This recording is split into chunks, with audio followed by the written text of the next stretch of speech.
Hi everyone, we are excited to have you here in today's fun-filled learning session at Uolo. Here is a quick look at how you can submit your work after the class. As a first step, go to live.uolo.com. You can use any browser to access this site. On this page, you will see a list of all our classes. Scroll down and you can see the Submit Your Work button. And then you will see a list of the classes that you've last attended, which could, for example, show the dance or craft or science experiment classes you've attended recently. Next, it will show you the list of children whose names are registered in this mobile number. Choose your name from this list to submit your work. For instance, if you are Satvik Kumar, choose that name. And then choose the class for which you would like to make your submission. For example, if you've attended the New Year's Masquerade Party session and you'd like to make the submission for this class, click on the Submit Your Work button below that. And then upload the photo you've taken. Choose the image from your phone and click Submit. You can scroll down and view all your past submissions and see how many of your friends or peers have liked your work. You can also see others' work and like their work to inspire your friends. If you want to showcase your work on social media, that too is very simple. Click on Share, copy the link and post it on Instagram or Facebook or any other platform of your choice. Just a tiny reminder, your submission looks a lot better if you could click a photo in the landscape mode rather than the portrait mode. Do not forget to tag us at Uolo_app.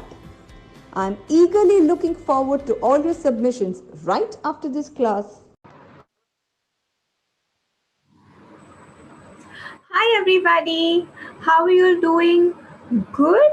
That's great. Okay, so we are going to have our second class today. And where are we going to travel?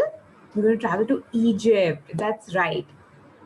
So last class we learned a little about Egypt, right? About how the pyramid was invented, but that wasn't a real story. That was just a fictional story. But I thought, now since we know about the pyramids, why don't we learn something new and something in depth about the pyramids? So let me tell you one thing. Now, Egypt is a land of secrets. Well, people don't refer to it as a land of secrets, but let me tell you, it is a land of secrets. You know why?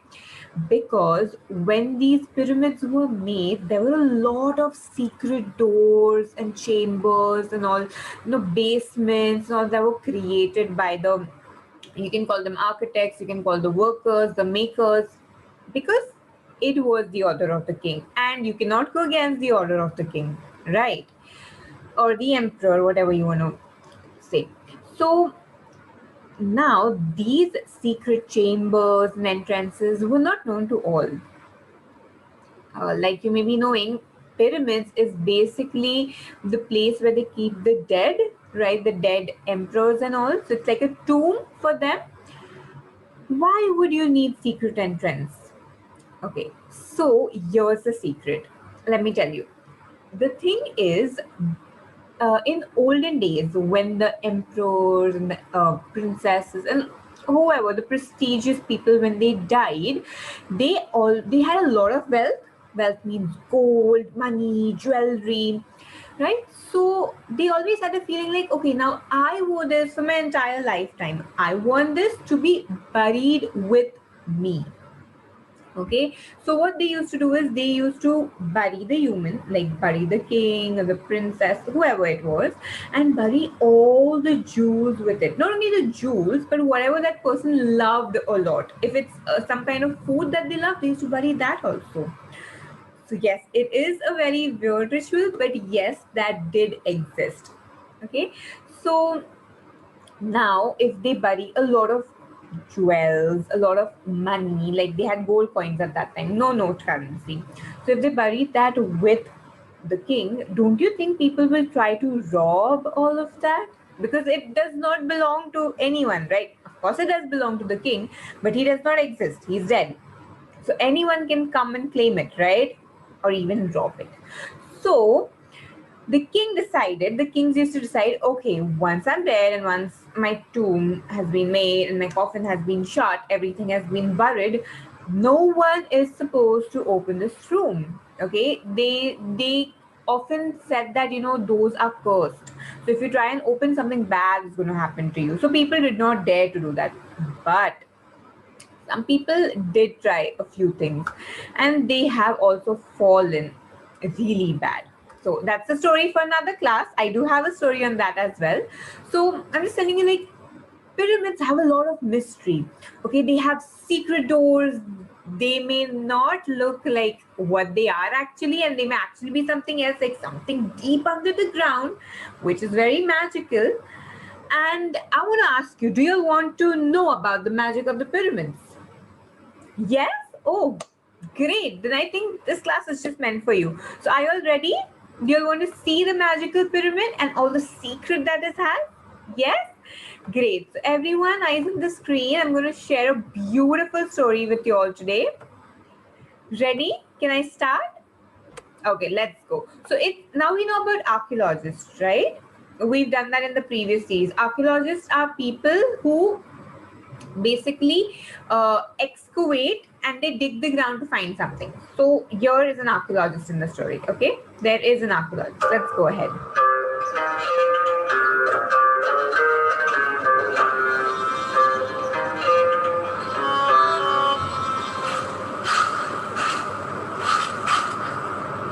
So did you see the year? It's 1920. That is almost around 100 years before today, right?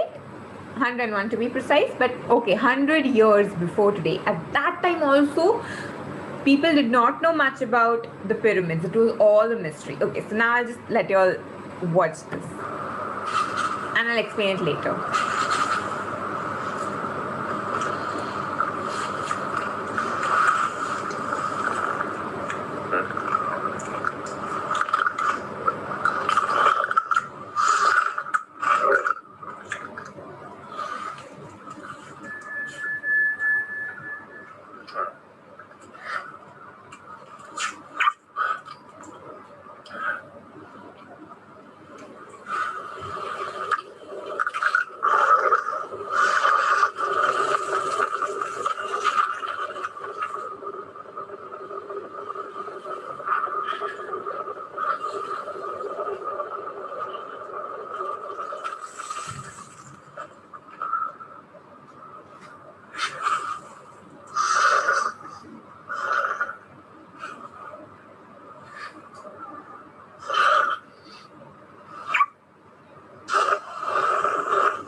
Okay, so I'm going to take a pause over here. We're going to start from the starting and I'm going to explain it to you all, okay? So over here, right now, we are going to look at a pyramid which is going to show you all the secret chambers. Let's go ahead.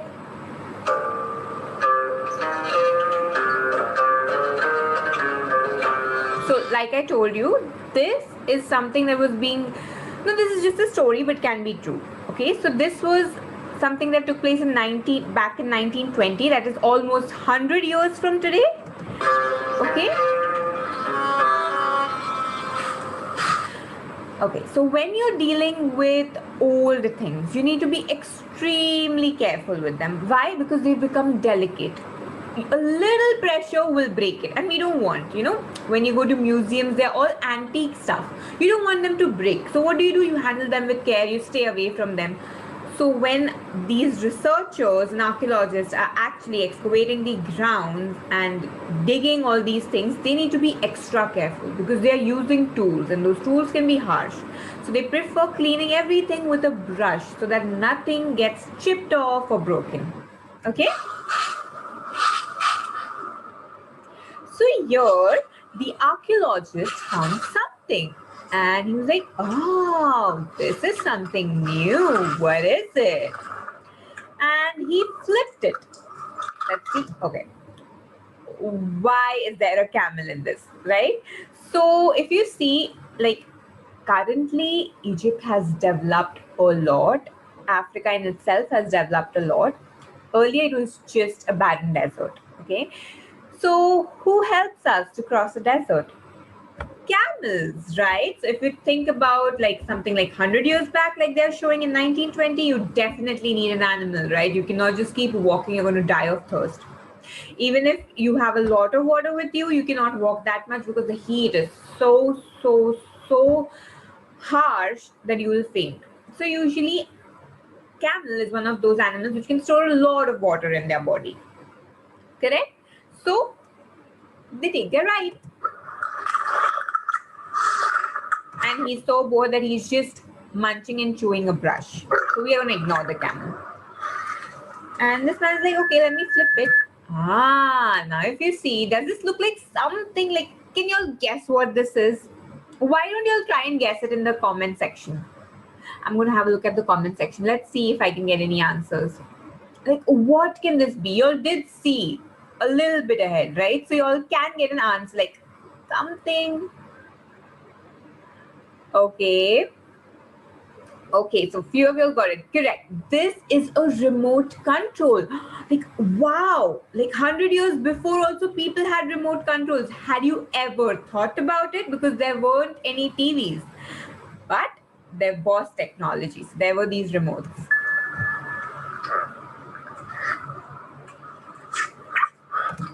And while just dusting off the sand, he pressed a button by mistake. Oopsie.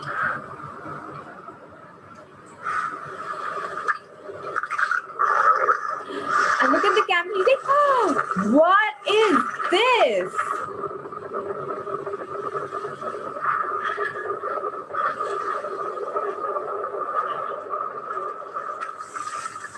Okay, we can see something huge.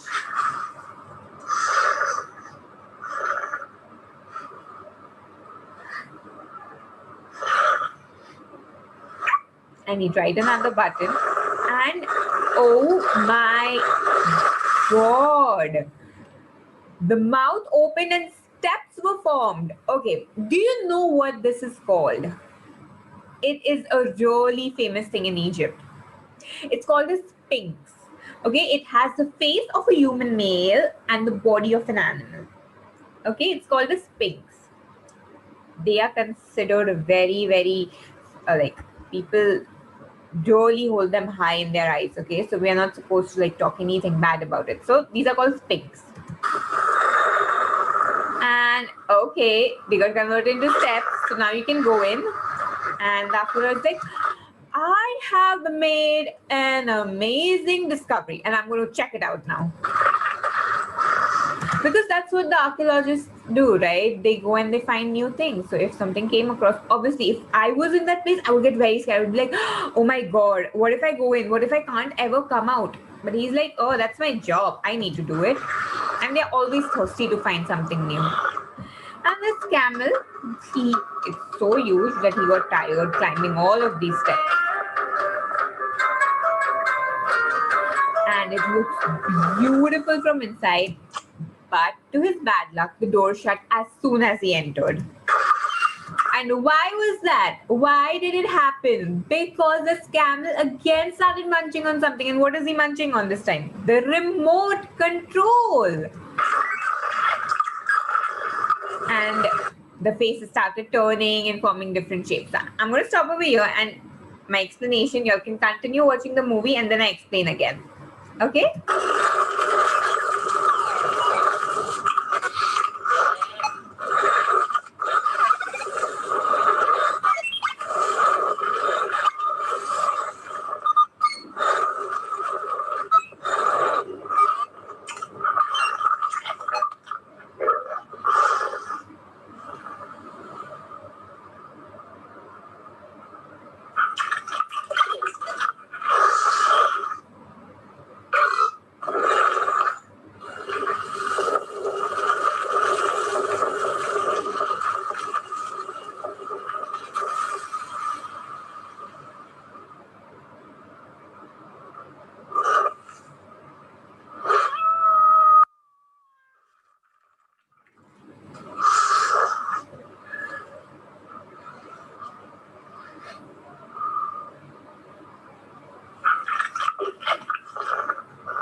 Okay, so that was the story. So I'm just going to explain from here. So he was munching on it, and everything started rotating because it's controlled by a remote, right? And there were very weird faces that were being formed because of the buttons that were being pressed.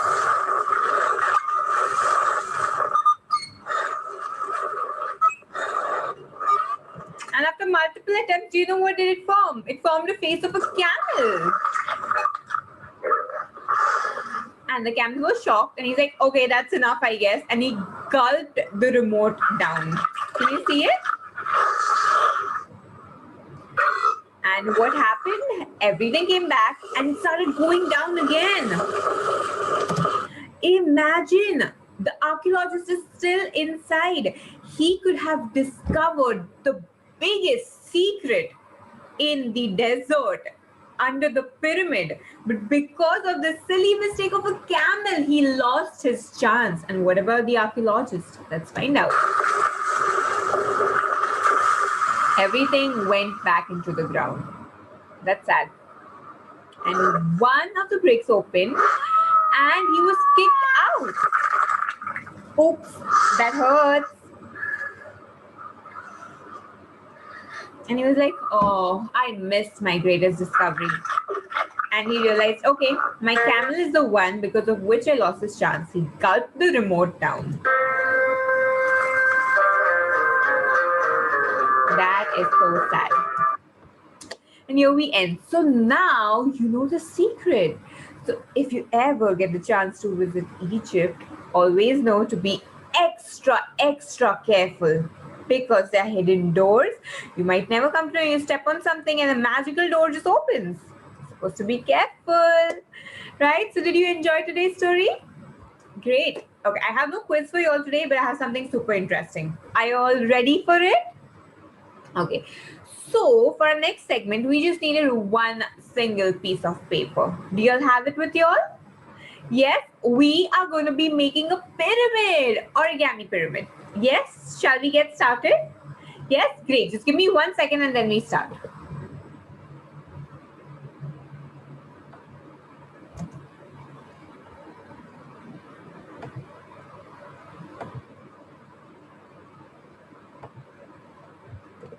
Ready?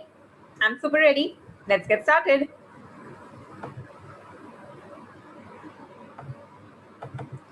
Okay, so I have chosen a yellow color paper. You can go ahead with any paper. Why? Because I've chosen a yellow because pyramids, I think pyramids could be depicted well with yellow paper, but you can choose your own color. Now this is a little long procedure. It's a little tricky procedure. So I'll be doing only once with you all. I'll go slow so that you all are with me and we complete it together. Yes, let's get started. So we're going to be making an origami pyramid today. Origami pyramid. It's perfect from all the sides. Can you see it? Yes? Great. Let's get started. So first things first, you will be needing an A4 size sheet. Okay, place it flat on the ground. Done? Everyone ready? Okay. Next thing, fold it horizontally into half, which is the way I'm doing it. Fold it horizontally into half. This is an easy step. I don't think it needs any more explanation, right? Next thing, you open it up. Okay, so you'll have two parts to this. Can you see it? Now I'm going to fold it vertically. Okay, the other way around, into half. Fold it vertically, half. When you keep the sheet longer side, okay? Vertically into half. Done. Open it up. So now over here, if you see, you have 4 pieces. Count them. 1, 2, 3, 4. Is everyone done till here? Easy 2 steps, baby steps. Yes? Great. Let's go ahead. Next, what you need to do is take one of these corners and touch it to the other. Opposite corner. Okay? The sides may not match. It's okay. Just need to touch the tips together. Opposite edges. Opposite edges. Yes, let's do that. Perfect. And press it down. Press it down. Done? Great. Open it up. We're going to repeat the same thing with the other side. Take the other edge and match it with the opposite edge, the other corner, the two corners that are left.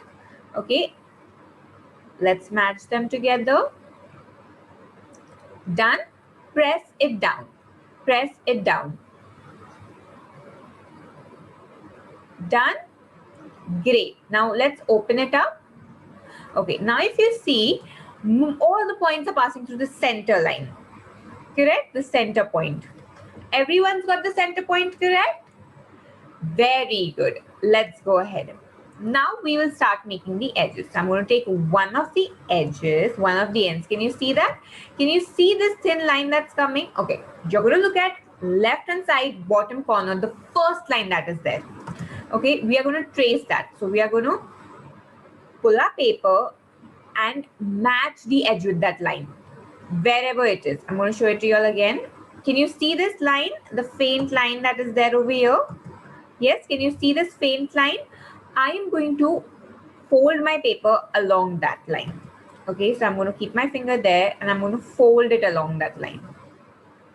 Yes? Done? Great. Press it down the entire way. Okay, great. Now I'm going to do the same thing with the opposite corner, diagonally opposite. Okay, so can you see this line over here? Yes, I'm going to match this tip to this corner. Let's do that. And once I am done with it, I'm going to press it down. Done?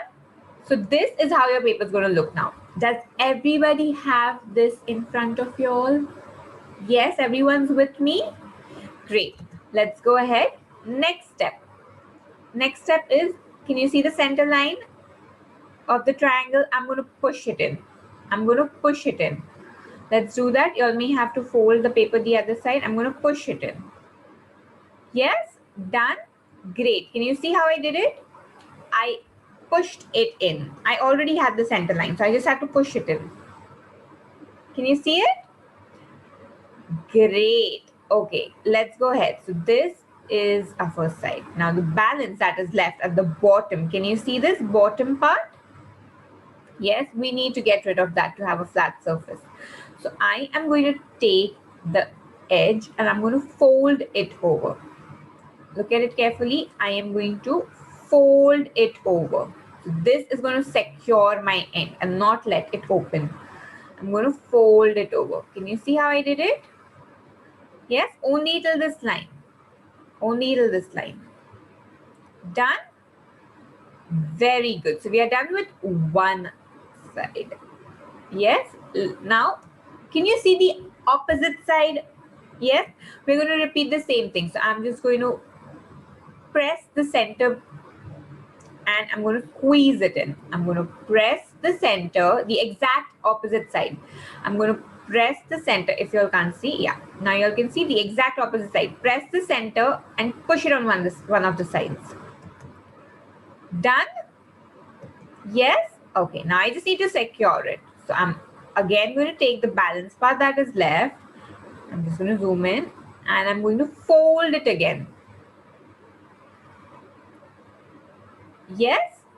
And voila, you're done. Your pyramid is ready. So I'm just going to fold it once in cap form in both the spaces so that it gets like a rigid structure to stand on. Yes? And let's look at it. Yay, your pyramid is ready. Yes? Okay, so I'm just going to like show you from this part again if you are confused. Okay, where you folded both the flaps. Done till here, we're going to start making the pyramid now. Okay, so what we're going to do is we're going to take the bottom part and press the center line in between. Okay, because I think till there everything is clear. This is the tricky part. So you're going to press the center line and fold it on one of the sides. So now I'm going to push it in and press it on one of the sides. Next thing that I'm going to do is I'm going to take the bottom part and align it with the top. So I'm going to fold it along the base of the triangle, that's it, along this base. Okay, so I'm just going to press it down so that I have a firm base.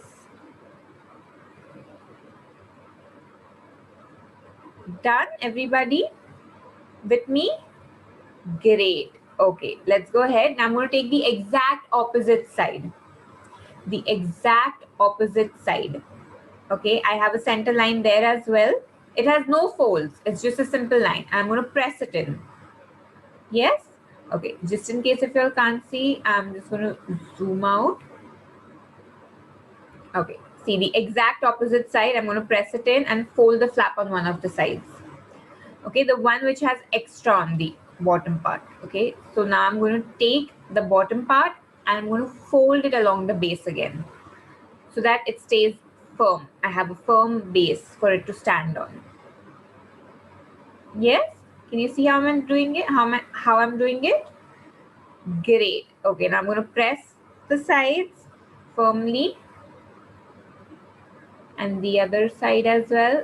So now it's going to become a firm structure and my pyramid will be able to stand properly. Can you see it? Beautiful, isn't it? Wow, so you all really learned a tough origami today, I must say. Great, good job. So did you all enjoy today's class? Did you all learn something new, like magical about Egypt and its pyramids? And maybe you learned something new, like about Sphinx. I don't know how many of you all have heard of it, right? So you'll know what Sphinx is now. Face of a human, body of an animal, right? Great. So I hope you'll enjoy today's class. Now, how we are going to make your submissions. So you all know you'll have to make your submissions, right? I'm going to evaluate you all on that. And if you need your certifications, of course, you'll have to make your submissions. So on your hand, in a plate, anything like with sand in it, sand on a plate and maybe, or something very creative. I want to see something very creative, okay? Or I don't know, maybe like become a what do you say? A shake and hold a pyramid in your hand. Google what shake is. So that's your task for today. Okay. So I'm really happy I enjoyed today's class. I hope you all enjoyed it too. Yes. So I am going to be coming up with 2 more interesting stories, and they are actually stories, like really interesting stories on Egypt. So if you want to learn more about Egypt and travel with me across the globe, this time it's Egypt, stay with me and I'll see you in the next class. Don't forget to make your submissions. Bye. Hi everyone, we are excited to have you here in today's fun-filled learning session at Uolo. Here is a quick look at how you can submit your work after the class. As a first step, go to live.uolo.com. You can use any browser to access this site. On this page, you will see a list of all our classes. Scroll down and you can see the Submit Your Work button. And then you will see a list of the classes that you've last attended, which could, for example, show the dance or craft or science experiment classes you've attended recently. Next, it will show you the list of children whose names are registered in this mobile number. Choose your name from this list to submit your work. For instance, if you are Satvik Kumar, choose that name. And then choose the class for which you would like to make your submission. For example, if you've attended the New Year's Masquerade Party session and you'd like to make the submission for this class, click on the Submit Your Work button below that. And then upload the photo you've taken. Choose the image from your phone and click Submit. You can scroll down and view all your past submissions and see how many of your friends or peers have liked your work. You can also see others' work and like their work to inspire your friends. If you want to showcase your work on social media, that too is very simple. Click on Share, copy the link and post it on Instagram or Facebook or any other platform of your choice. Just a tiny reminder, your submission looks a lot better if you could click a photo in the landscape mode rather than the portrait mode. Do not forget to tag us at Uolo_app. I'm eagerly looking